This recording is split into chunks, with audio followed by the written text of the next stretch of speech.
Fala aí, pessoal. Começar o diário de trade aqui desta quinta-feira, dia 5/6. Começar aqui com o mercado internacional. E, de início, já deixo um recado importante, galera. Se você quer operar aí no mercado internacional, ter ganhos em dólar, né? Seguindo um gerenciamento, obedecendo uma base operacional, tem um link aqui embaixo, tá? No rodapé do vídeo. Beleza? Para abertura de conta aí. Firmeza para conseguir os bônus que tem lá, né? Depósito, plataforma, tem tudo explicadinho. Eu sempre estou postando também para vocês lá no Instagram. Mas vamos começar aqui com o Nasdaq, galera. Aproveitar aqui que os ativos lá já abriram, ó. E a gente tem aí um mercado que ficou bem parado aí durante a boa parte da madruga, né, pessoal? Bem lento o mercado aguardando alguma surpresinha, né? A gente tem aqui esse movimento lateral com o mercado deixando alguns sinais, tá vendo? Ó? Sinais de tentativa de rompimento na ponta compradora, tentativa de rompimento na ponta vendedora. Isso aqui são falsos rompimentos, tá, galera? É o mercado trabalhando, né? Sinais climáticos. Eu estou sem o volume aqui, mas muito provavelmente, para quem utiliza volume, esse candle aqui deve ter um volume amplo e essa barra também, certo? São volumes aí que direcionam para sinais climáticos, né? Mas aqui, pessoal, ó, a gente tem um mercado 10h30 foi a abertura, tá? Então a gente viu que ele beliscou lá a máxima, uma região importante de resistência, e vai ficar brigando, né, galera? E o que que acontece? Eu fiz 3 trades hoje no UsaTech, né, no Nasdaq. Fiz a primeira compra, né? Vou até explicar para vocês aqui, vamos com transparência, né? Fiz a primeira compra, né? Fiz 3 compras, tá, galera? Primeira, ele me estopou ao teste na 200. Fiz 2 compras e uma venda, tá? A venda eu vou explicar depois. A gente chegou lá ainda. Vamos com calma. E depois a gente pegou o pivôzinho aqui, tá? E a gente conseguiu levar aí até a máxima do dia.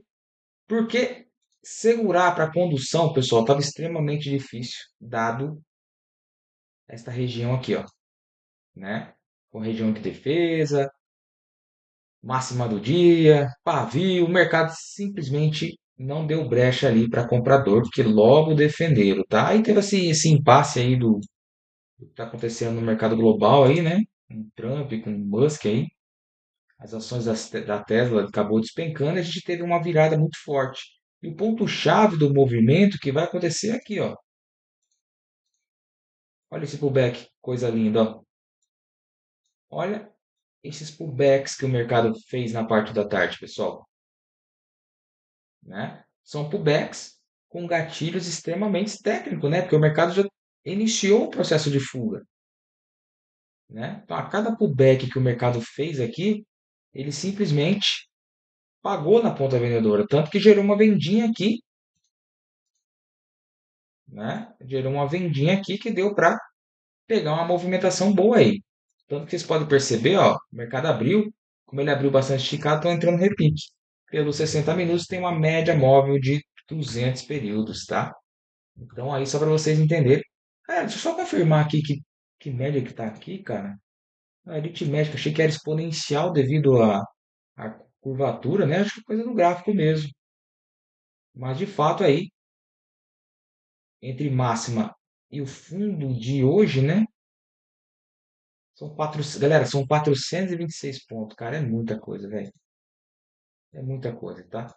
O DAX, o índice americano, toda vez eu confundo o índice alemão, também fez uma ampla falha de topo aí por volta lá das 9h30 e depois, com a abertura, acabou travando, tá?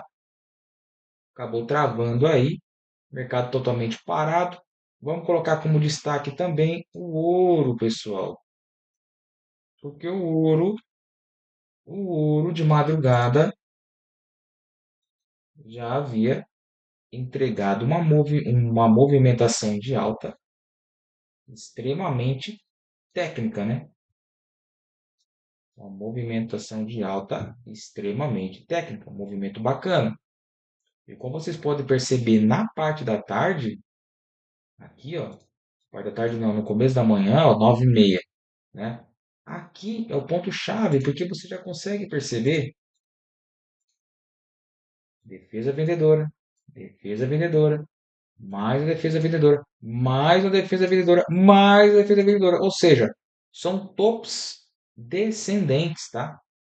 São topos descendentes com os players aí, por parte dos vendedores, dominando o cenário, né, galera? Então, assim, depois das 9h30 da manhã aí, não teve compras. Alguém pegou compra aí, provavelmente foi estopado, porque ele acabou pagando na ponta vendedora.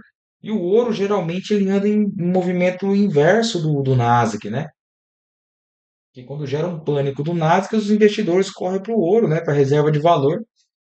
E os dois aí despencaram na sua reta final de pregão. Teve o Bitcoin, galera, que trabalhou em tendência também. Mesma coisa, ó, falhou topo e entrada de pressão. Galera, isso aqui é uma puta de uma tendência, né, meus amigos? Isso aqui é um puta movimento de tendência. Eu posso marcar aqui com vocês, ó,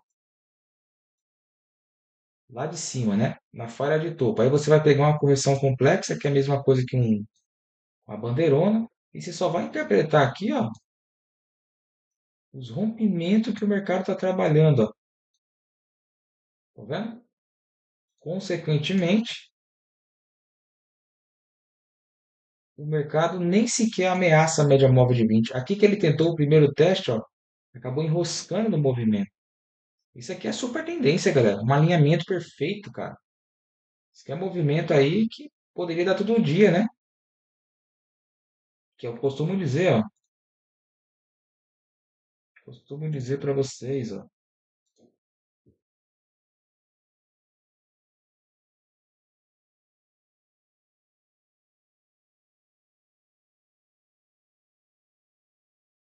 Dinheiro grande, anota isso daí, tá, galera?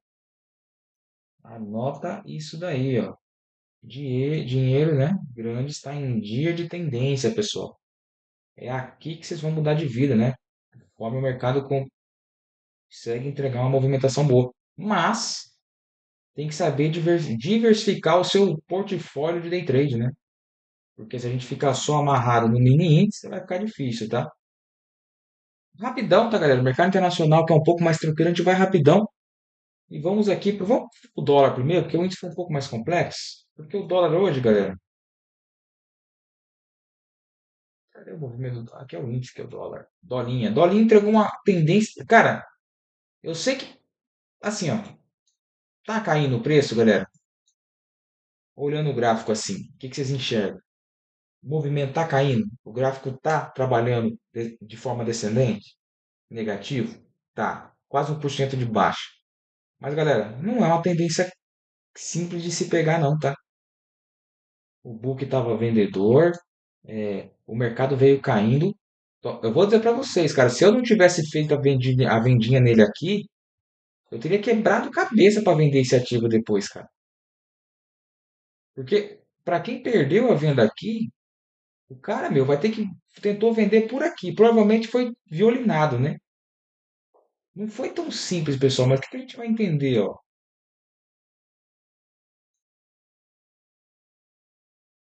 No pregão de ontem, a gente teve isso daqui, né? Lembra que a gente comentou que ele estava apenas fazendo uma correção, né? Fazendo uma movimentação aí que poderia, de fato, ser uma correção em H1, né? Correção do gráfico de uma hora, correção do macro, tá? Então, esta foi a movimentação que o mercado fez ontem. E hoje ele acordou, galera, simplesmente dando continuidade. Como vocês podem perceber, tem várias, ó, candle negativo, candle positivo, chamou comprado e várias rejeições, ó. Isso já mostrava de forma clara, né, que não seria fácil segurar esse movimento. Tanto que os compradores tentaram e logo na sequência, o ponto-chave, ó, estava aqui, ó. Essa barra ignorada com esta vela de ignição foi o ponto-chave para a venda do dólar no começo do pregão, tá? Isso foi por volta de 9,40, 9,30, né? Foi aqui que ele acabou pagando de forma clássicas aí. A gente segurou o máximo, né, cara? A gente segurou muito esse trade de venda no dólar, mas chegou num ponto aqui que ia acabar saindo, né? Por FIBO, para quem me perguntou, eu tinha pegado desse topo, clicado em cima e jogado para esse fundo, tá? E aí a gente chegou a cravar. Galera, eu não explico detalhadamente o que que eu aplico em FIBO, porque isso aqui é uma leitura que não tem como, cara. É uma coisa que você tem que explicar ali com mais tempo, tá? Mas a gente teria o primeiro alvo aqui, que ele foi alcançado. A gente teria o segundo alvo aqui, que ele também foi alcançado. E o último alvo estaria aqui embaixo, ó, que o mercado também buscou, certo? Só que o mercado continuou caindo, ele rompeu o último nível. Então a gente jogou lá nos 60 minutos e projetou esse pivôzão de baixo aqui, ó. Ó, uma onda expansiva, uma onda de contração, outra onda expansiva. Aqui, se vocês observarem, ele vem fazendo isso já, ó. Tá vendo? Topos e fundos descendentes. Pega da máxima, clica no fundo, entregou dois, né?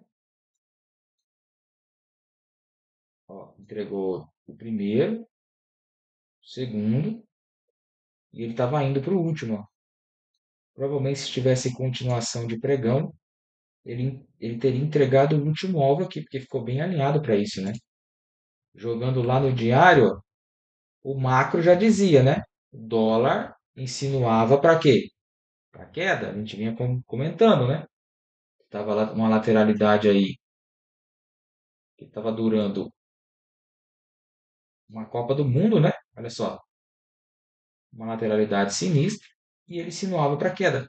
Só que se eu jogar o índice no diário, o índice no macro, esse infeliz também insinuava para queda, galera. Né? A gente não teve esse candle hoje, ó. Esse aqui não teve hoje. E ele tinha encerrado assim ontem. Para mim era sinal de venda, tá?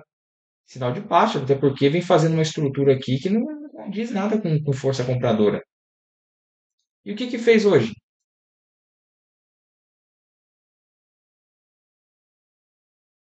Abriu defendendo, né? Abriu defendendo. Mesmo com o cenário macro insinuando a movimentação de baixa, ele abriu defendendo, tá? E aí, galera, é aqui que mora o perigo, tá? Por quê? A gente ficou das 9 até as 10:30 da manhã com ele na lateralidade, tá? Trabalhando em bolado nas médias móveis. Quem tentava comprar estopava, quem tentava vender também estopava, né? A gente tinha aqui um ponto para você ligar o alerta, que era esses topos aqui na média de 200. Esse topo aqui foi o que chamou a atenção, mas como nesse horário já estava vendido no dólar, eu optei por não vender o índice, até porque eu não opero na mesma posição esses dois ativos brasileiros, tá? Então, o que que vai acontecer? O cara que vendeu aqui, nessa região, e não colocou no bolso, ele acabou devolvendo, tá? Ele acabou devolvendo a movimentação. Por FIBO, galera, o que eu poderia fazer no máximo era trabalhar com FIBO dessa alta, ó. Só que aqui ele perdeu esses níveis, tá? Então ele perdeu esses níveis. Aí, a partir do momento que ele vem fazer um movimento de defesa, eu poderia pegar um FIBO dessa mínima e trabalhar com a máxima do dia, ó. E a gente viu claramente o mercado fazendo o quê? Estressando a retração de 61,8%. 61,8% que fez o primeiro teste aqui, o segundo teste aqui, o terceiro teste aqui. Ou seja, galera, já demonstrando sinal de defesa. Então, para vocês anotarem aí, ó, retração de 1% como resistência, tá? E é o que acontece. Todo esse movimento de alta não foi nada, né? Por quê? Porque olha o que que os caras fazem na reta final. Olha o que que eles vão aprontar. Começa a botar uma ignição aqui que chama atenção. Outra ignição aqui, que eu gosto muito dessas barras de força, sabe que eu defendo muito as barras de força. E mais uma barra de força rompendo o dia. Ou seja, Os caras simplesmente romperam os fundos do dia quando parecia improvável acontecer, né, galera? Porque pela forma que ele ficou preso aqui dentro, ó,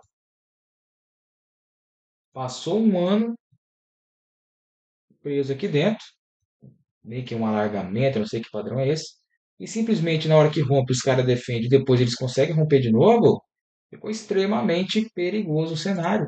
E aí, ó, foi assim que ele encerrou, né? Aí você vai perguntar para mim, pô, mas não era um pivô nesse movimento aqui?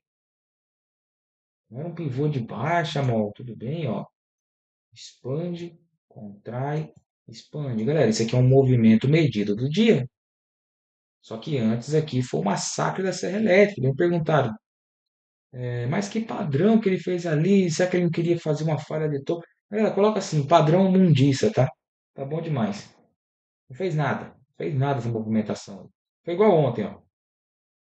Foi igual ontem. E o que está me chamando a atenção, o que está me deixando bem curioso, galera, é a falta de gap nesse ativo, cara.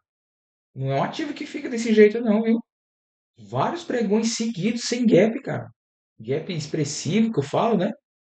Isso é sinal de falência de liquidez, galera. Carência de liquidez, né? Eu não sei se esses caras estão esperando questões fiscais do IOF para liberar esse mercado aí, porque eu tô achando estranho, viu, galera?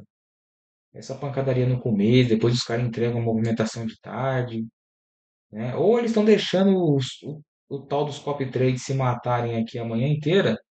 Não, deixa eles pegar dinheiro do Sardinha, depois a gente surfa sozinho a movimentação. Pode ser também, né? Ah, mas você duvida, né? Será que realmente eles podem fazer isso? Será que existe essa maldade no mercado brasileiro? Galera, a maldade não está no mercado, a maldade está no ser humano. E se os caras é capaz de roubar velhinho no INSS, o que, que eles são capazes de fazer no mercado? Liga o alerta aí, beleza? Vamos que vamos, vou salvar aqui.